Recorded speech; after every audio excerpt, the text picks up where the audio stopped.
Hey everyone, I'm Samuel Iglesias Perez, and I'm an intern at Mile High Flood District. I'm also a current student at CU Denver, and I'm studying civil engineering and construction management. It is my pleasure to introduce Andy Stewart. He is a watershed manager for the North Service area, and he will be presenting about his recent learnings from a construction project. Thank you.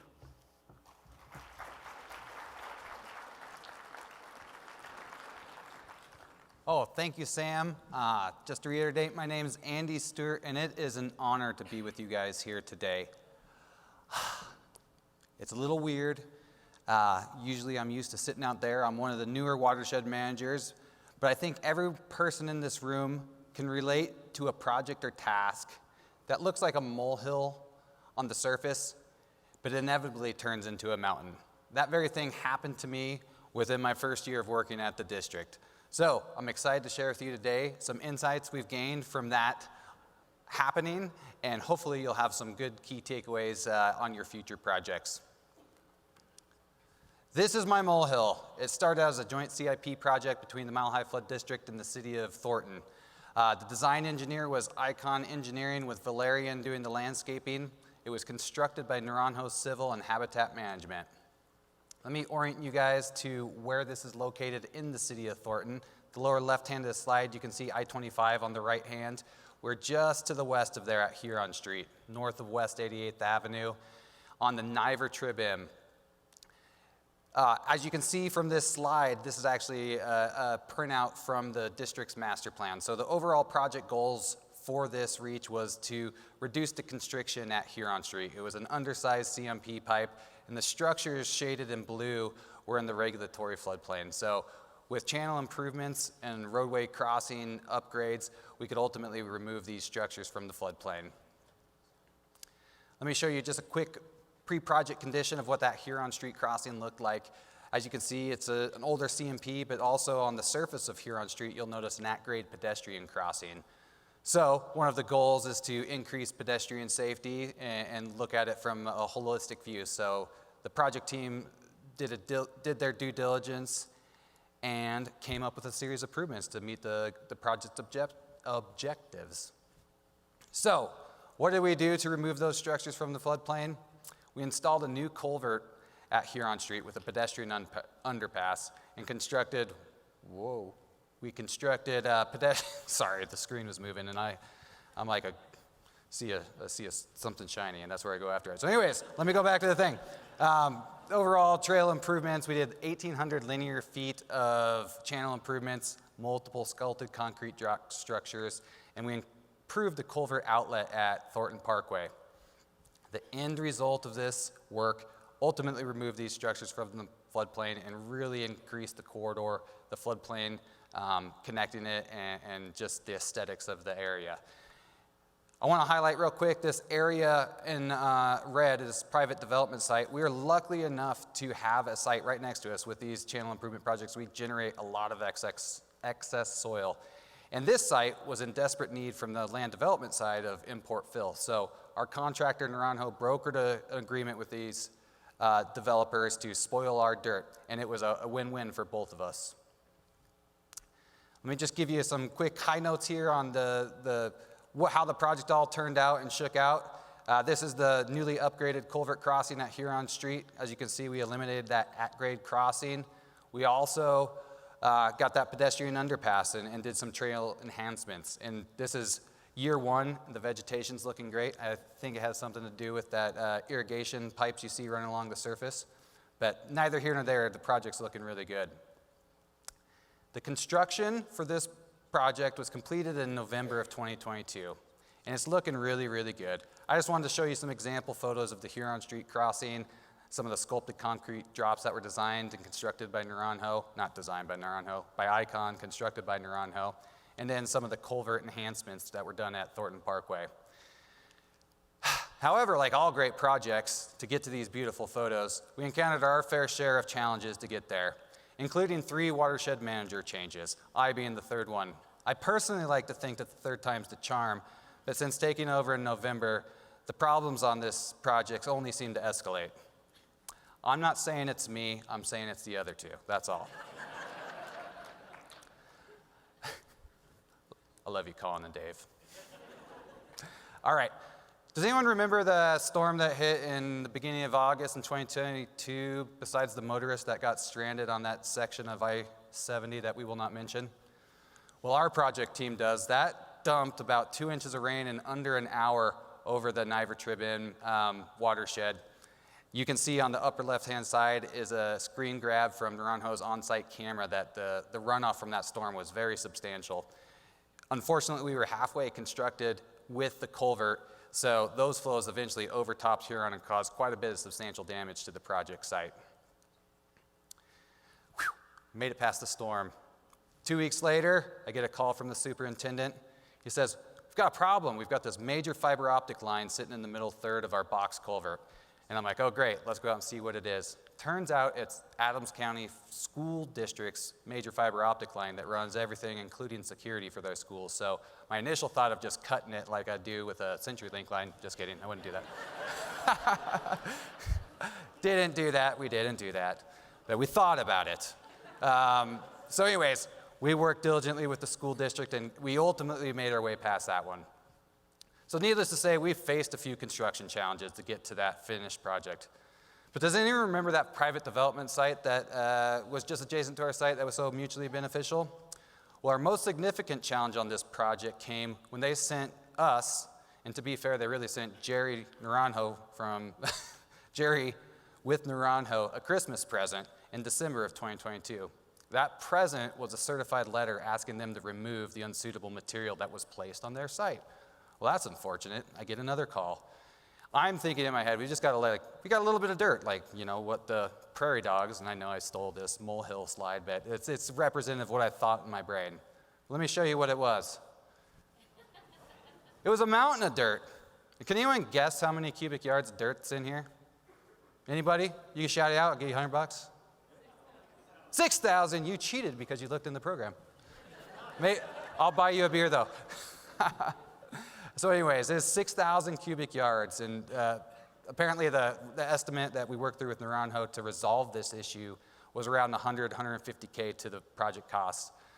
Now, we remember we finished the project in November, and our contractor had actually left the site. So we were a little bit frustrated at the timing of this particular letter. Another frustrating thing is we had coordinated diligently. Naranjo's superintendent made sure that we were getting them the dirt and it was all good and everything seemed hunky-dory on through the inception of the project. Well, since it's December, we even communicated back in November that we were completed with our project and now leaving the site. So needless to say that we have dirt to deal with was completely unfortunate because there's no equipment left for us to deal with it. Oh well, I guess Merry Christmas. All right, now before I dive too deep into my team's handling of this literally mountain of dirt, I'd like to share a quick personal story with you all to help illustrate the importance of dealing with challenges in the right way, or so we think it's the right way. For those who don't know me, I daylight as an engineer, but I moonlight as a parent to 2 beautiful children, which I enjoy for the most part. I love my kids, but conflict seems to be a theme of each and every day. Now that I've been a parent for over a decade, which doesn't make me feel good because my body's starting to feel it, but I've started to accept that challenge and conflict are never going to go away, and that includes that in my personal life. So let me introduce you to this one. This is my son, Sullivan. He looks like a sweet and tender-hearted kid, which in all honesty, that's exactly who he is. But in these next couple pictures, you're going to see something. It's his love for all things sugar. And I blame the grandparents for this. But anyways, we try to do our best and communicate oral hygiene and teach Sullivan that brushing his teeth is good for him. But he thinks it's a form of torture, literally a form of torture. And my wife can seemingly get this task done without conflict, without strife. But when left solely up to me, that seemingly sweet, innocent kid turns on a dime into an angry little elf character with a litany of excuses and delay tactics to avoid being tortured with a toothbrush. So, needless to say, that molehill of a task eventually turns into a conflict that I'm faced with choice with every single time, every single day. So, I've got 2 options. Remain cool, calm, and collected parent until we get his teeth brushed. That would be great. Or the option 2, which I think I take far too often, which is my nuclear option, where I scare him to death about the cavities and the needles and the Novocaine that we're going to jab into his gums and then drill out his ultimate cavity and then I have to say, you're going to have to pay for it too. So needless to say, that does not work well. It ultimately affects how my evening goes with my son, and ultimately that adversely impacts our relationship. So, back to our mountain of dirt. Sitting on the adjacent property site, where does this go and who should move it? We're faced with conflict. And if left up to me, it's not going to probably end well because my emotions are going to get involved and I might want to go that nuclear option. But we're confronted with a choice, and I think all of us find ourselves in that in the project. We're confronted with choices. Do we remain cool, calm like Dwight and just kumbaya until we can get the problem solved? Or do we channel somebody else? If you don't know this man, this is Roy Kent. I think he's my spirit guide person, but that's neither here nor there. And we get frustrated and we send the people that we feel like gave us an injustice what we really want to say. Well, our team chose to take the high road and took some good advice from one of my favorite soccer coaches. That's right, Ted Lasso. You should look him up if you don't know who he is. We chose to round up our version of the Diamond Dogs and start to be curious and not judgmental towards this particular problem. Our team met and we started brainstorming options for how to handle this conflict. Our curiosity ultimately led us to, is this even our problem in the first place? So we went back to our temporary construction easement and started looking over that language. Unfortunately, what we found is that language was very favorable towards the development and that they had sole discretion over what they deemed unsuitable material. So that was something that led us to our first lesson learned. We didn't know this private development, but when we entered into the agreement, it was mutually beneficial. We extended the trust branch pretty early on, which seemed good until it went wrong. So what I want you guys to take away is when we're working with external partners that we don't know very well, let's just take the extra step to maybe think about the potential pitfalls and look closer over those things. So on future projects, we'll probably tighten up the agreement language so we don't find ourselves in situations like this. Well, since we started to conclude that we ultimately had to deal with this theme, our dirt took a lens of how do we reduce the cost versus just hauling this away and paying to dispose of it. So what impressed me the most about this was our team's ability throughout these multiple meetings that we had to think outside the box and solve the problems. They didn't just look for solutions that benefited the district team, they also looked for solutions that could benefit the private development team, and that's what I say by thinking outside the box.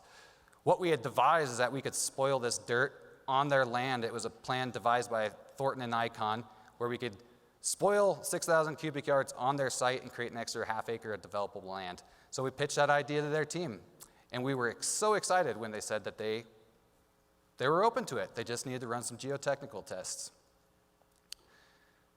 Oh, wrong button. All right. The next week, heard nothing. So I had to follow up about those geotech tests. When I got the following email, the unfortunate response was that the dirt was unsuitable. I never saw the geotechnical tests to confirm that, but we're just going to have to take their word for it. Unfortunately, right after receiving the rejection letter from them about our great plan that we had proposed, I get another email saying, hey, we want to be a good partner. And I'm still trying to get down to the definition of what their good partnerships look like on this particular one.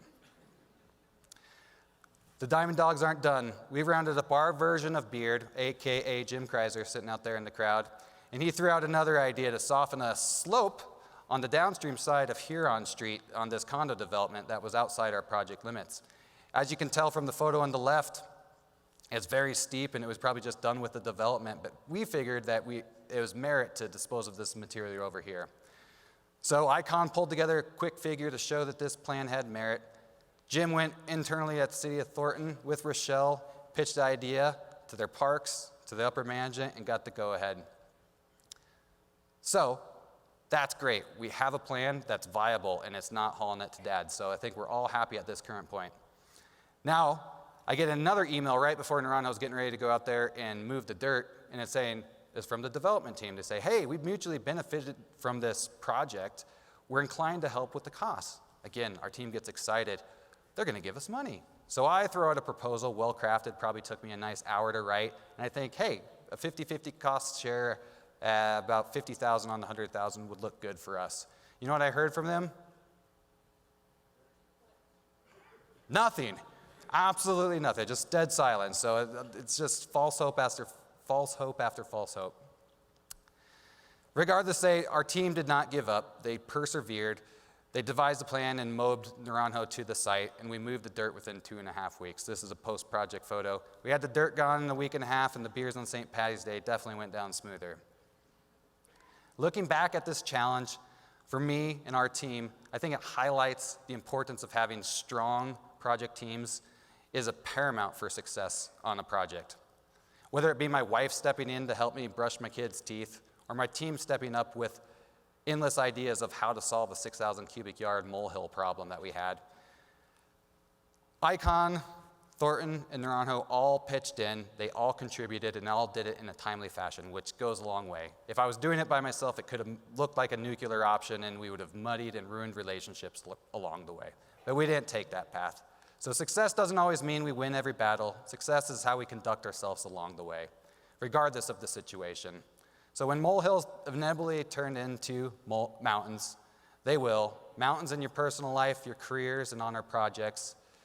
If you were to take one thing away, it'd be surround yourself with the right people, think outside the box, and don't give up until you get your problem solved.